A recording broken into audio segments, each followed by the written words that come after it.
নমস্কার বন্ধুরা, আজ আমি চলে এসেছি আরেকটা রেসিপি নিয়ে। আজকে আমি বানাবো লাবড়া তরকারি।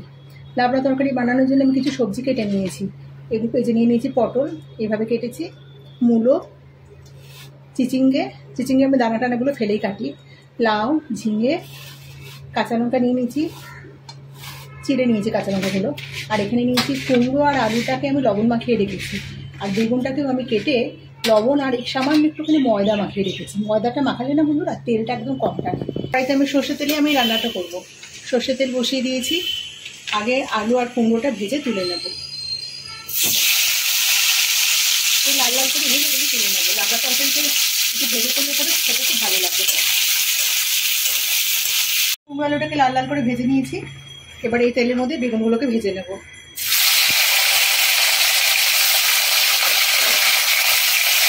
লাল লাল করে ভেজে নেব।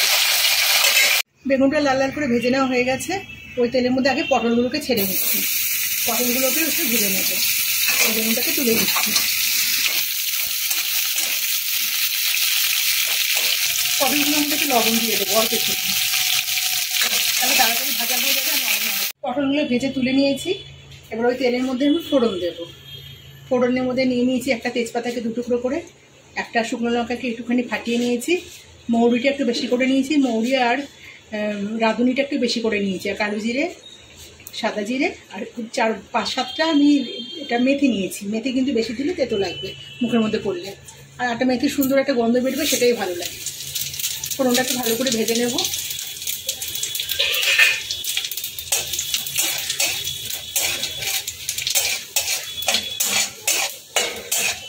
ফোড়নটা ভাজা হয়ে গেছে। এখন এর মধ্যে দুটো চিড়ে রাখা কাঁচা লঙ্কা দিয়ে দেবো।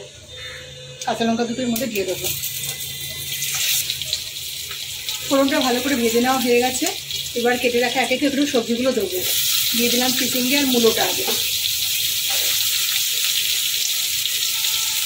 যেহেতু বাকি সবজিগুলো আমার সব ভেজে নেওয়া হয়ে গেছে, একে একে সবজিগুলো আমি দিতে থাকবো।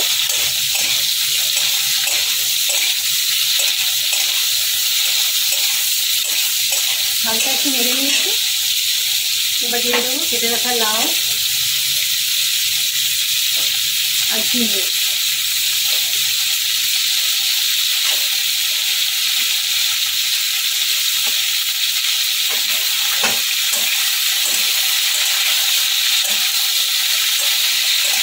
একটু নাড়তে নাড়তে নরম করে নেব।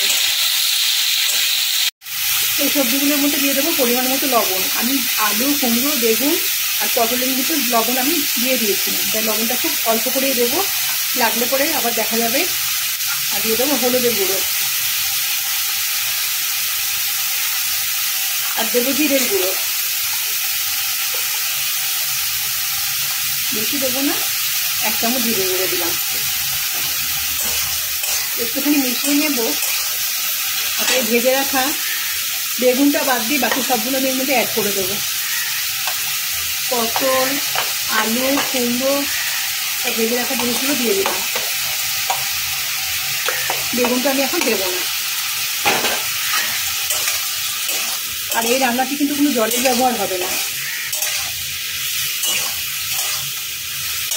ভালো করে মশলাটাকে মিশিয়ে নিচ্ছি। আরও 2-3টে কাঁচা লঙ্কা, চিড়ে রাখা কাঁচা লঙ্কার মধ্যে দিয়ে দেবো। একটু জল বেরোতে শুরু করে দিয়েছে পরে। এবার এটাকে ঢেকে দেবো।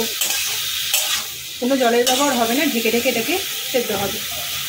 কড়াই ঢাকনাটা খুলে দেখলাম আলু সেদ্ধ হয়ে গেছে, কুমড়ো সেদ্ধ হয়ে গেছে। এই যে এখনও কিন্তু জল রয়েছে।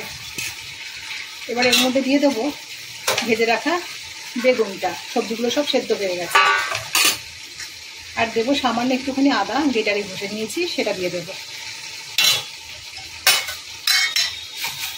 আর দেবো চিনি। যারা আমার ভিডিও দেখেন তারা জানেনি আমি সব রান্নাতেই চিনি ব্যবহার করি, এখানেও করছি। তো ভালো করে এটাকে মেশাবো। এগুলো এটাকে আমি ভাজা ভাজা করে নিয়েছি একেবারে। লাবড়া তরকারি কিন্তু ভাজা ভাজা খেতে খুবই ভালো লাগে। এবার আমি গ্যাসটাকে বন্ধ করে দিলাম। আমাদের কিন্তু লাবড়া তরকারি একেবারে রেডি। এটা কিন্তু মানে খেতে দুর্দান্ত হয়। তো রেসিপিটা কেমন লাগলো অবশ্যই কমেন্টে জানিও। রেসিপিটা ভালো লেগে থাকে একটা লাইক দিও। আর যে সমস্ত নতুন বন্ধুরা এখন চ্যানেলটাকে সাবস্ক্রাইব করোনি তারা অবশ্যই চ্যানেলটাকে সাবস্ক্রাইব করো।